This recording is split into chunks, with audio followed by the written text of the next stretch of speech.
Welcome to another deep dive, you guys. Today we are going to unpack a story that's as old as time itself, but still shockingly relevant today. Betrayal, murder, cover-ups. It's all there, but ultimately it's a story about redemption. Yeah, for sure. We're taking a deep dive into 2 Samuel chapters 11 and 12, which tell the story of King David Bathsheba and the dramatic consequences of their affair. What's fascinating is how this story, even thousands of years later, feels like it could be ripped from today's headlines. It really makes you think about human nature, the temptations of power, and the choices we make when we think no one is watching. It's like watching a political scandal unfold in real time. But before we get to the drama, we need to set the scene. The story starts with David staying back in Jerusalem, even though his army is out at war. And that seemingly small detail, that decision to stay behind, speaks volumes. Here's David, this legendary warrior king, choosing to stay in the comfort of his palace while his men are out risking their lives. It makes you wonder if the cracks in his character were already starting to show. Okay, so maybe he was a little restless, maybe a little overconfident. But then comes the infamous rooftop scene where he sees Bathsheba bathing and, well, let's just say things escalate quickly. It's like watching someone get caught in a riptide. He sends for her knowing she's married. And, ancient Hebrew law was incredibly strict about adultery. Oh, yeah. It was a capital offense.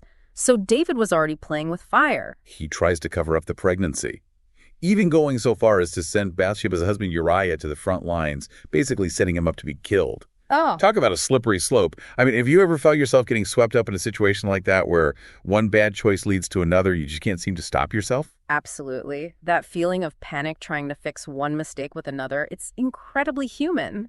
And that's what makes David's story so relatable. He's not some untouchable biblical hero. Right. He's someone who makes terrible choices driven by desire and fear. And then comes the prophet Nathan, who's basically tasked with calling David out on his actions. But he doesn't just go in with a direct accusation. Instead, he tells a parable, a story about a rich man who steals a poor man's lamb. It's such a brilliant tactic. Imagine being David, hearing this story and feeling outraged at the injustice of it all. It's only when Nathan delivers that killer line, "You are the man," that David realizes he's been completely played. And the way the text describes David's response is so raw. He doesn't try to justify himself, doesn't make excuses. It's pure, raw confession. What do you think was going through his mind in that moment? There's a line in Psalm 51, which is traditionally attributed to David, where he says, "The sacrifices of God are a broken spirit, a broken and contrite heart. O God, you will not despise."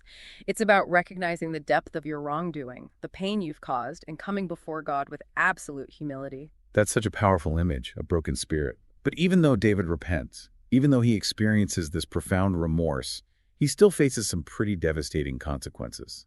The child born to Bathsheba dies, and it really drives home the weight of his actions. This is where the story gets really complex. The death of the child is often interpreted as divine punishment, but some scholars see it differently. They argue that the text is trying to convey a more nuanced idea about the natural consequences of our actions. We live in a world of cause and effect, and even when we repent, we can't always undo the harm we've caused. That's such an important point. It's not about erasing the past or pretending that nothing happened. It's about acknowledging the consequences, taking responsibility, and trying to move forward in a way that leads to healing and restoration. Exactly. And I think that's one of the most enduring lessons of David's story.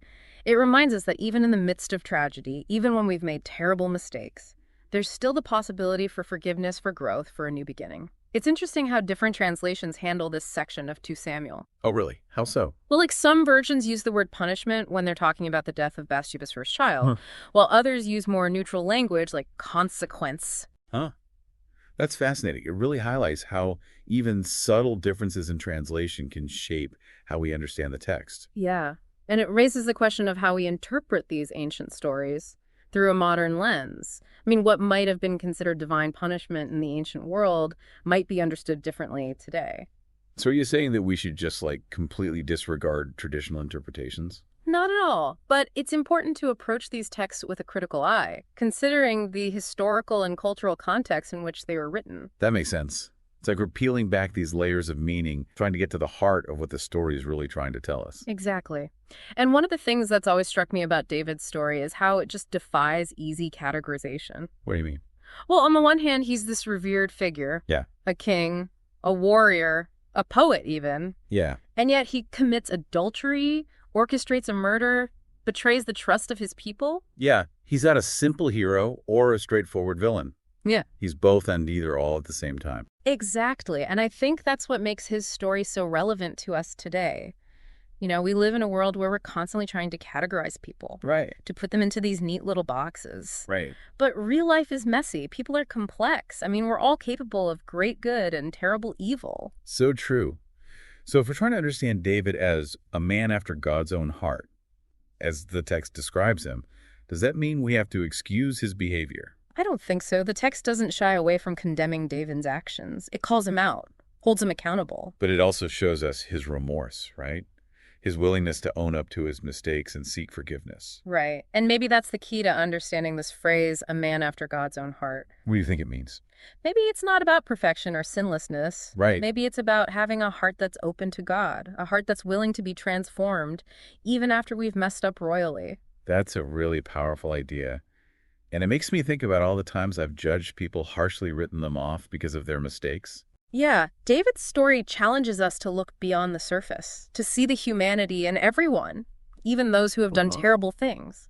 Because ultimately, we're all in need of grace and forgiveness. Exactly.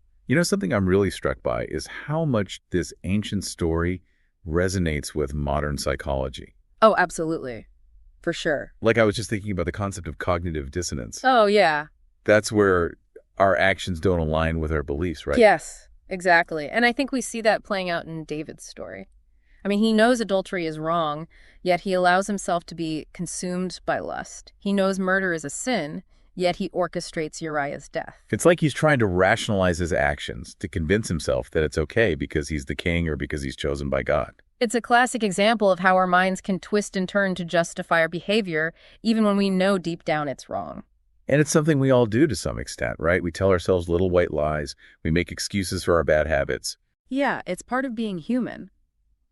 The key is to be aware of it, to try to catch ourselves when we're falling into those patterns of self-deception. So David's story is a cautionary tale in that sense. Yeah, it shows us the dangers of unchecked power, the slippery slope of rationalization, the devastating consequences of our choices. But it also offers us a glimmer of hope. It reminds us that even when we make terrible mistakes, even when we cause immense harm, there's still a possibility for redemption. It's never too late to own up to our wrongdoing, to seek forgiveness, to make amends. One thing that really strikes me about this whole story That. is how Bathsheba's voice is almost entirely missing. Yeah, that's a good point. She's often portrayed as like a passive character, almost as just an object of David's desire. Exactly. And we don't really get to hear her thoughts or feelings, her perspective on the whole situation. It makes you wonder how the story might be different if it were told from her side of things, That's a fascinating thought. What do you think she might have been going through at that time? Well, I mean, first of all, she's grieving the loss of her husband Uriah. Right. And she's also carrying David's child, which must have been so complicated for her, emotionally and socially. Absolutely. It makes you think about the whole idea of consent in this situation, too. Right. Was she really free to say no to the king? Was she even given a real choice?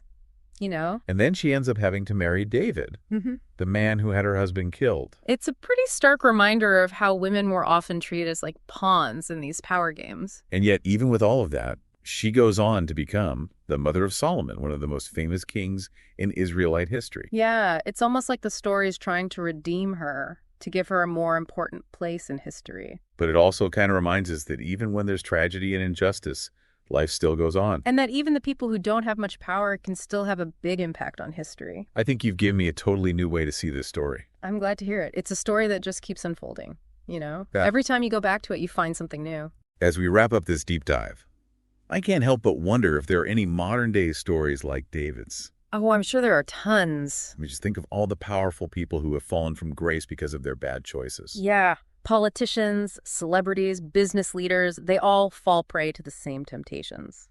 It's like a story that never gets old. Ambition, lust, the abuse of power. And it's a reminder that nobody's above the law, no matter how important they are or how much they've accomplished. David's story really makes you think. It makes you question your own ideas about power, morality, redemption. And maybe that's the most important thing we can take away from this deep dive. That even stories that are thousands of years old can still be relevant today. They offer insights and wisdom that are still meaningful in our lives. It's been awesome exploring this text with you. Thanks for joining us on this deep dive. We hope it's given you some new insights and things to think about. Until next time, keep exploring, keep asking questions, and keep diving deep into the stories that shape the world around us.